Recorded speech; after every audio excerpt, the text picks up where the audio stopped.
Bueno, entonces continuando con lo que traíamos en el video anterior, eh, de este dibujo que hemos hecho acá, quisiera hacer como una reflexión eh, acerca de el Antiguo Testamento y el Nuevo Testamento. No sé si borrar este o continuar con ese mismo para hacer un comentario. Creo que mejor lo dejo porque nos demoramos mucho, o me demoro mucho volviéndolo a dibujar. Entonces, el comentario que yo tengo es este. Tenemos que en Éxodo sabemos que comienza el Antiguo Testamento como lo hemos visto. Aquí está. Ahí comienza el Antiguo Testamento. Vamos a señalarlo bien.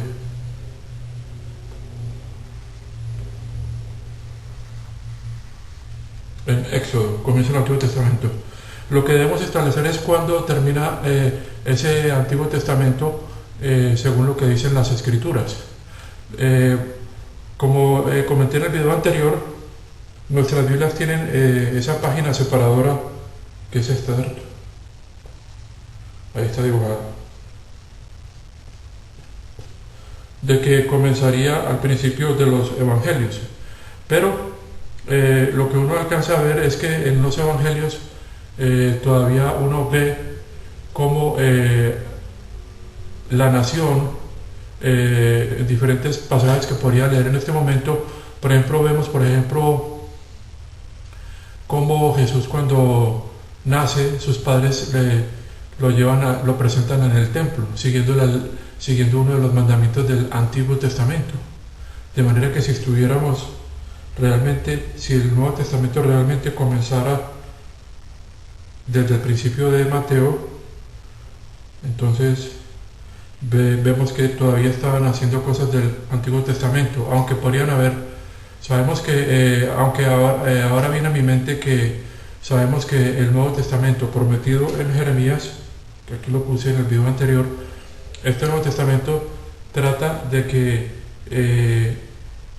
la ley va a ser escrita en el corazón y la mente de las personas, y ellos van a poder, por medio del Espíritu Santo, tener una obediencia perfecta de ella, o sea, principalmente el pueblo de Israel, ya que, como dice la palabra, el nuevo pacto de Jeremías fue prometido a la nación de Israel y a la de los que se hicieran miembros de la nación, porque siempre había una oportunidad para un miembro de las naciones, o sea, un gentil, por medio de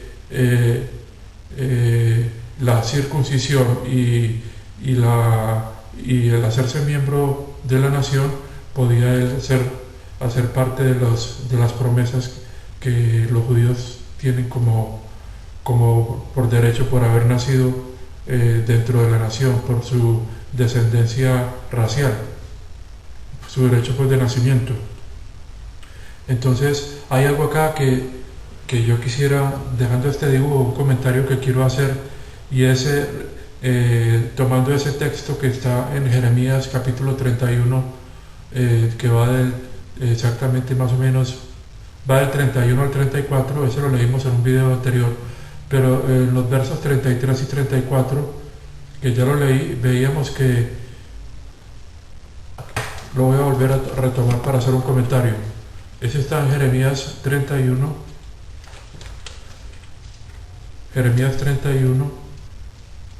aquí lo ubiqué ya, del 33 al 34, y eso dice así: este es el pacto que haré con la casa de Israel después de ese tiempo, declara el Señor. Pondré mi ley en sus mentes y la escribiré en sus corazones. Seré su Dios y ellos serán mi pueblo.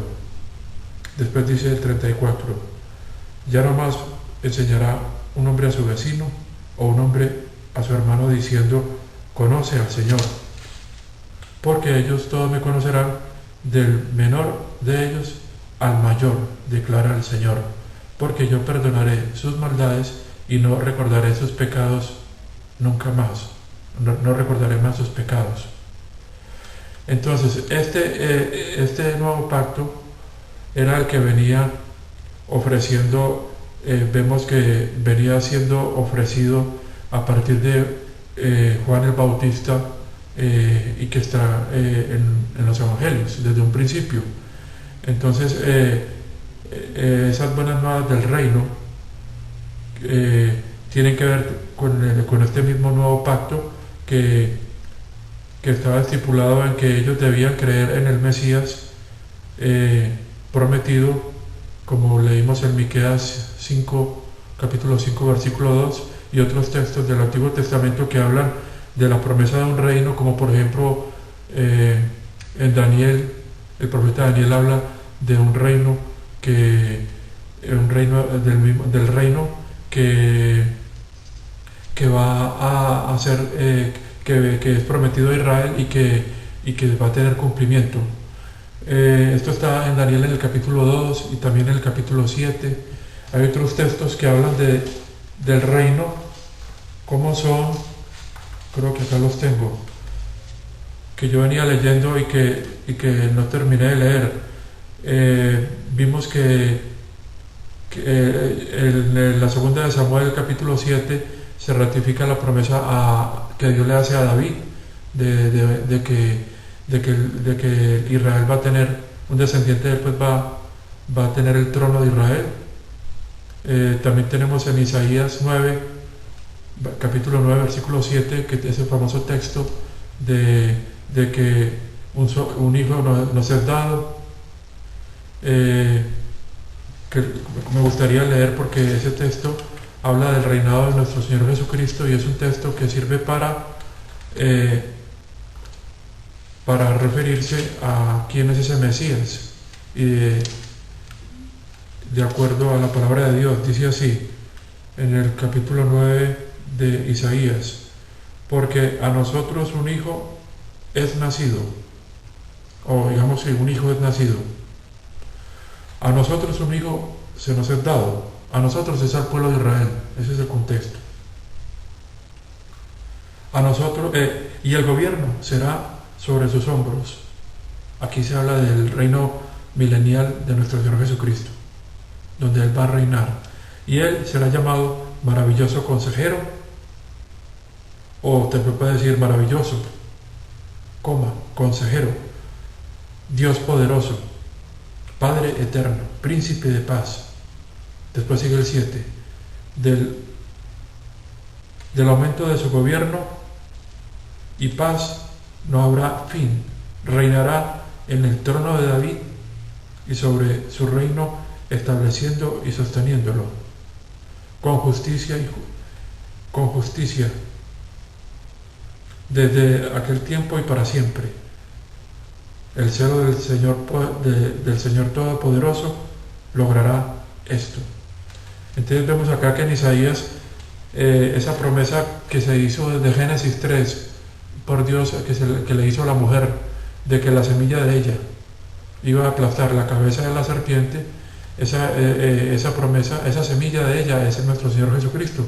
Acá ratificado en el capítulo 9 de Isaías, y que venía desde antes siendo ratificado, como leímos desde Éxodo, como leímos en los versos anteriores. Va a tomar acá unas anotaciones, como venía desde que leí yo el texto de Éxodo 19, cuando Dios le promete al pueblo de Israel que los hará una nación de reyes y sacerdotes. Bueno, también en Isaías 60:12, me gustaría tomar ese texto de Isaías 60:12, a ver qué nos dice, qué se refiere sobre el reino prometido y a quién es prometido, ¿cierto? Porque como hemos visto, la mayor parte de los textos de los libros que están, o la mayor parte de los versos de los libros que están en lo que conocemos como Antiguo Testamento son referidos a Israel.